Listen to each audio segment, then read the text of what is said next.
What's up, everybody? Trinity here, and welcome back to the Second Street Marvel for today's comic book review. And in today's comic book review, I'm going to be reviewing Atlantis Attacks, issue number 1, this new, I'm guessing it's probably going to be a mini-series being published by Marvel Comics. I don't know, it could be an ongoing series. And today, I'm in my local comic book shop, Bases Cards and Comics, right here in Lancaster, California, to bring you guys this review. Now, this book here is being written by, I should have been more prepared here. It's being written by Greg Pak. The artist is Aero Anindito. Color artist Raschel Rosenberg. I certainly like her work. And lettered by VC's Joe Sabino. The cover artist is Rock-hee Kim. And I will go ahead and show you those names right there so you can see all of those. Just in case I butchered any of those names, I probably did. I can't help it. Hey, no, not all of us are perfect, and I'll go ahead and show you guys once again that cover right there. And there's a variant cover for this as well. Now, the Atlantis Attacks, this story actually kind of spun out of some stories that were building up through the Swordmaster and Aero books. The first 6 issues of Swordmaster and Aero had these like little stories after the main story in there that kind of introduced us to some of these characters and exactly what was going on here, getting ready to set up this story. We learned in Aero, we learned about Wave, a little bit about her origins there in the back of those Aero books. And in Swordmaster, there were some little tales with Swordmaster, and his name? Lin Lee, I want to say. And we've seen him training with Shang-Chi. Now, they are all part of the Agents of Atlas, who we see here in this book, who is here on the cover of this book, and who this story really revolves around. I'll get into that in just a minute. So what we start off here is we start off with Brawn and Silk here. That's Amadeus Cho and Cindy. Oh man, why did I just forget her last name? You can see her right there. Cindy Moon. They're there looking over the portal city of Pan. Now, this is kind of like some interconnected cities. Like, they're connected through this portal that you have to have like these little cards. It's basically like a security swipe that you go through to get through these portals. And almost like those pesky mutants have with their Krakoa and their Krakoan gates, right? Ooh, those darn people that aren't those anti-human people, or I guess the mutants aren't anti-human, are they? I don't know. It's hard to say. Yeah, it's hard to say. Hey, they're giving us drugs and they're helping us out, right? So what we see is they're sitting there looking over the city of Pan, and they're just kind of in awe of it. And all of a sudden they end up getting attacked. Brawn ends up getting attacked. Now, Brawn, wasn't he once the Hulkling or the Little Hulk or whatever? Yeah, I think he was. Or wasn't he the Fabulous Hulk something? I could be wrong. I don't know.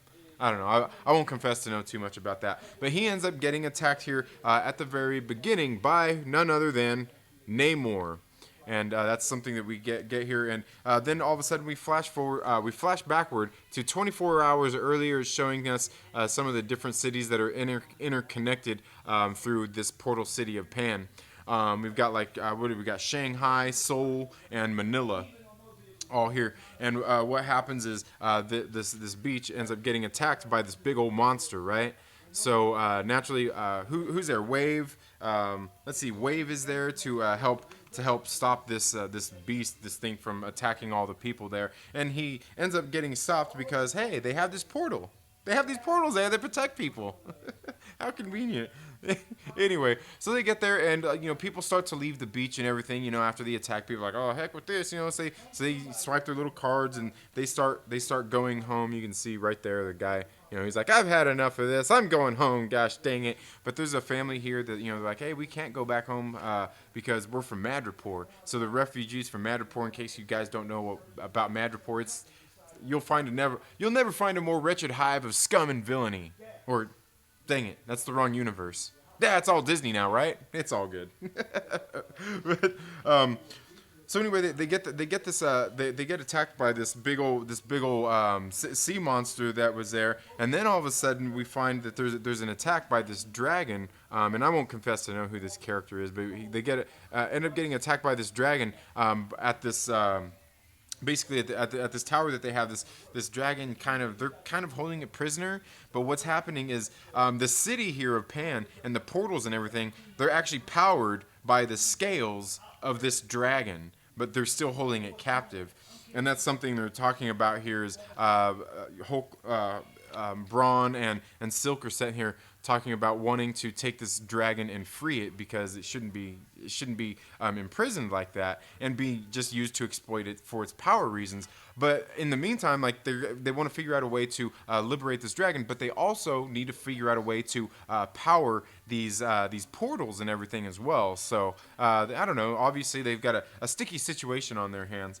And then we flash back to Atlantis here, where we see Namor and a couple of his some of his I don't know servants or some of his people there talking to him about this dragon and why they have this dragon in prison. And they're like, hey man, like this is a dragon of Atlantis, you know, there's a power and like, you know, we need to go see what the hell's going on with this. You know, he's not happy about it, and neither is Namor.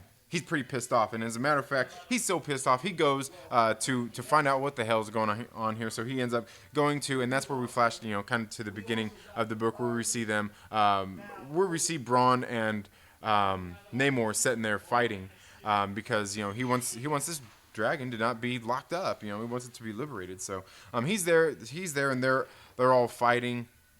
You know, just getting their butts kicked really is what's going on. And Namor, you know, has his forces. He's making a threat and saying, you know, having a show of force, saying, hey, bro, like we'll take you down right now if you want. And so they end up, you know, all of his friends end up showing up here as well. All of the agents of Atlas, and this is the thing is here, like for this particular story, I think they did a somewhat decent build up.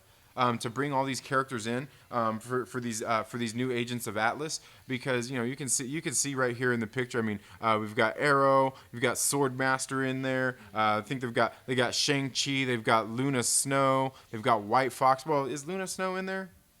Yeah, Luna Snow's in there. We've got White Fox.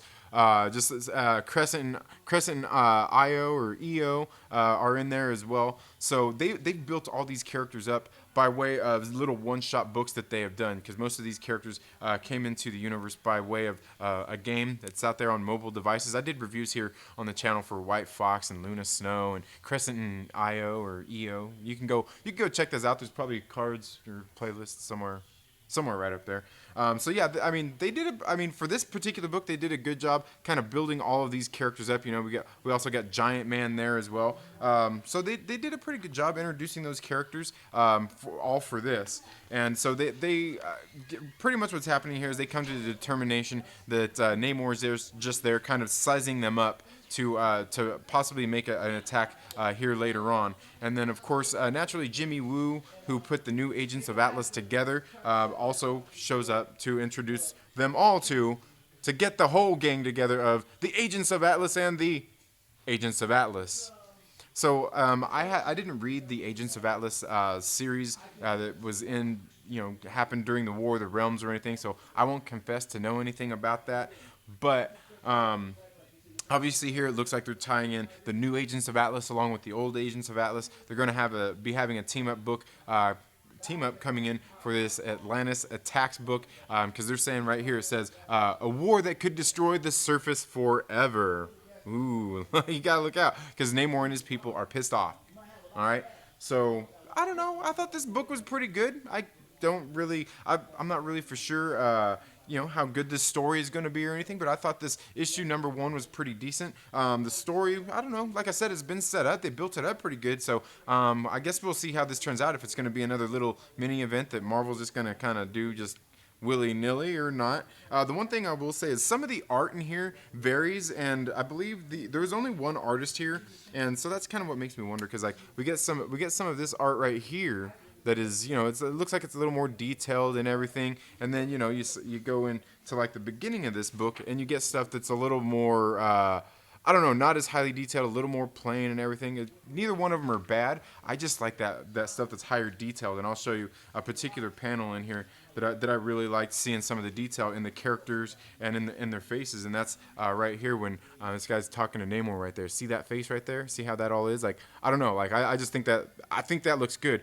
I think it's fitting for what the environment is, and I think it kind of fit the story really well. I would have liked to see more of this higher detail stuff throughout the whole book, but again, Raschel Rosenberg does a great job doing the colors on this book as well. I like her work. She's a very good color, very good colors. But that's all I have for this comic book review, guys. Let me know down in the comments below. Have you read Atlantis Attacks? Do you have any plans of reading it? Yeah. If so, let me know what your thoughts are on it. If not, let me know why you're not interested in it. That's all I have for this video today, folks. Thank you all so much for tuning into the Second Street Marvel. You all have a very good day. Thanks for watching this video. If you like it, give it a thumbs up. If you don't like it, give it a thumbs down. Make sure you share with a friend and invite them to come hang out with us here on the Second Street Marvel. You all have a good one, and we'll see you in the next video. Later.